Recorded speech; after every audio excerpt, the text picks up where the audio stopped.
Hey guys, this is Segi with a new video, Portal Gun Part 2, the second video in the three-part Portal Gun series. In this video, we will be looking at how the Portal Gun should be obtained, and some other changes that will make it possible. Let's just start off with what we need to summon the guy that will drop the Portal Gun. So, as it turns out, the Portal Gun being dropped by the Moonlord is actually a reference to the game Portal, but for the sake of usefulness, I think it should be dropped possibly pre-boss. So, to summon the mini-boss that's more of just a hard enemy, you need at least 14 anti-portal blocks. Here's the issue. These blocks are sold by the traveling merchant, but only in hard mode. So, we would change it so they can sell it pre-hard mode. As you may see in the background video, I was trying to get the traveling merchants to sell it, but no luck.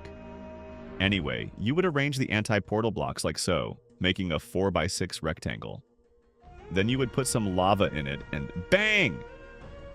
The guy walks out, and the rectangle you built along with the lava would disappear. I would have the enemy look like the guy on the cover of Portal. I decided that basically the Dreamer Ghoul would be it. It would have the same health, the same high defense, and the same damage, just would look different and have a teleporting ability. It would shoot portals and jump through them, just like I would once I defeat him. He would drop the portal gun and a recall potion. Then, I got to work on his teleporting ability. This took a ton of work and trial and error. I just couldn't figure out why some of the pressure plates didn't work. Anyway, there was a ting of failed attempts, and so I had to research teleporters and how they work. Holy cow! These things are so complicated. There is so much logic involved with them that I had no idea about. Maybe I will create a video on them later. This was just so much to take in, but it did really help me get my final product.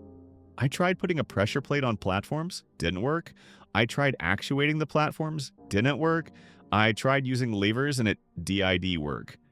And so, eventually I came up with the final ultimate teleporting setup. This is exactly what he would do, since his portals can be on the ceiling too. Or just anywhere he wants since he can shoot them. But essentially he would teleport if he got in danger.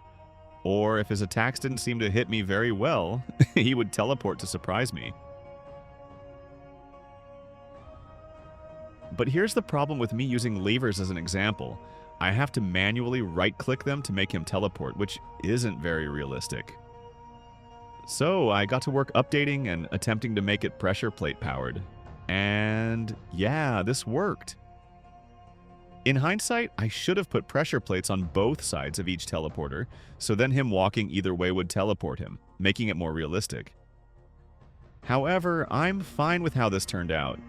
As you can kind of see, I made him be the one teleporting, and actuated the teleporter itself, so he wouldn't come in contact with it.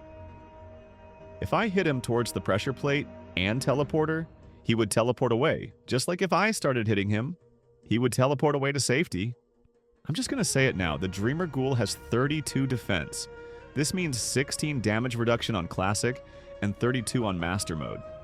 If you're fighting this pre-boss, then you will probably end up doing 1 damage to it per hit, which is fine since it only has 300 health.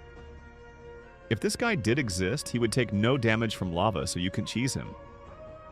Also, he inflicts Confused. I would have him only inflicted in Expert and Master Mode. As well as in Expert and Master Mode, he teleports away much sooner, making the fight last longer.